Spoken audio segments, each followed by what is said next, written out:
Hello, I'm Victoria Daciu from Romania. I teach both Romanian and English in Pedagogical High School in Alexandria. Now I want to present some activities from Spotlight on CAE, teacher's book, which contains a lot of useful activities that can be used for advanced teachers, but the activities can be adapted also for inferior levels such as intermediate, upper intermediate, let alone elementary school students.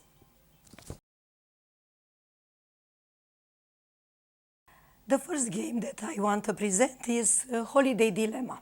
It's summertime, so all of us have dilemmas concerning where to go, what to do, who to go with, and so on and so forth. This can be played in school, can be played at home, if the speakers are interested in learning English, or not only learning, but developing their knowledge. All you need is this board game that can be downloaded from Spotlight on CAE, some pair of dice, and tokens. Tokens that are also found in Spotlight on English. When you choose a token, you can develop your activity in something more. You can try to speculate why the person chose one token. For example, if somebody chooses the iron, you can speculate, wow, you chose the iron because you're always neat and tidy, but you might be wrong. You chose the iron because you want everything to be in control. Maybe you send people to Margaret Thatcher, the Iron Lady, who used to have everything in control. So you can predict what the student's job may be. Maybe they be future leaders. So according to the token that the students have chosen, they can start speculating their personalities and, more than this, what their future jobs may be. Now that you finished with the chosen tokens, you start the game. Students cast a die and they may land on one of the squares. On one of the squares, there is a question. All they have to do is to answer it, but to answer using their knowledge of English. In case they have a T on the square, that means that they have to use tenses. Tenses that can maybe in present or future and past. So, in case they are not able to follow the instruction correctly, they miss a turn. And you may see that this game engages also competitions, not only checks the grammar knowledge. In case they find C, that means that some causative constructions are checked, such as maybe you chose to go to Greece, but while being focused on filming everything, you left your camera somewhere and you reported to the police like this: I got it lost or I got it stolen. It's up to you which language to use, mild language or to be more direct in expressing your frustration. More than this, modal verbs are also checked using these board games. In case you don't know where to go, you might start like this: what about going to a sunny country? You may go, you might go, you could go. So modal constructions can be used. The winner of this game is the one that finishes the game, and we as teacher should be always very generous and offer them small prizes. So I hope this game is interesting for you and you may use it in classes no matter the level of your students.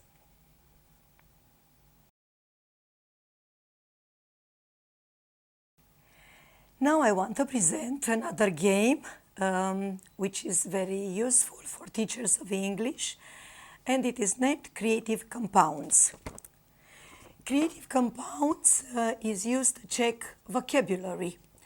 Students must know that in English words compound so as to sound natural for a native speaker. Again, this is for advanced students, but teachers are creative and they can be inspired and they can choose their own material that is useful for teachers of elementary to proficiency. Now let's explain how this can be played into a classroom. You photocopy the material again from Spotlight on CAE. Then you cut out the words. You put the words into envelopes and you make sure that you have enough envelopes for the students in your class. They can work in pairs and all they have to do is to match words. The first that finishes must raise hands, and as long as all the other groups finish doing the exercise, they share with other peers what they have found. The final results are written on the blackboard, and if teacher notices that some compounds have not been formed by the teacher then provides with other possibilities of combining the words. I do consider that this Creative Compounds game is of great use to teachers of English, and why not only, but any other teachers that are fond of different subjects.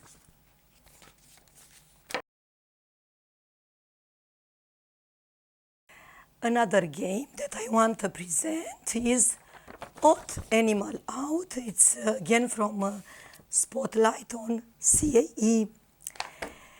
But it's not just Odd Animal Out. You can also use any other objects from any other topic. You can use food, you can use drink, you can use clothes.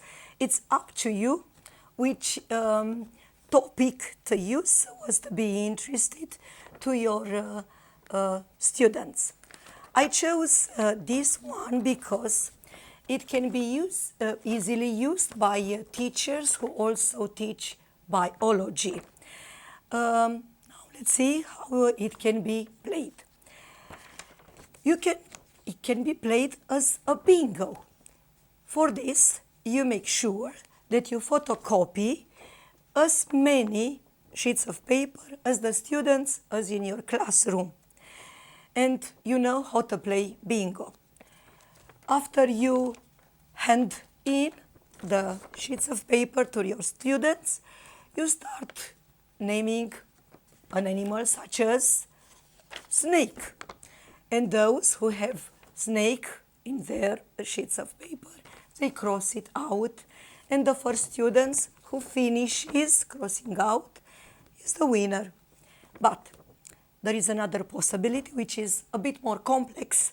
So bingo, I wanted to tell you that it can be used with students in elementary stage of English, but it can be used by students in their advanced level.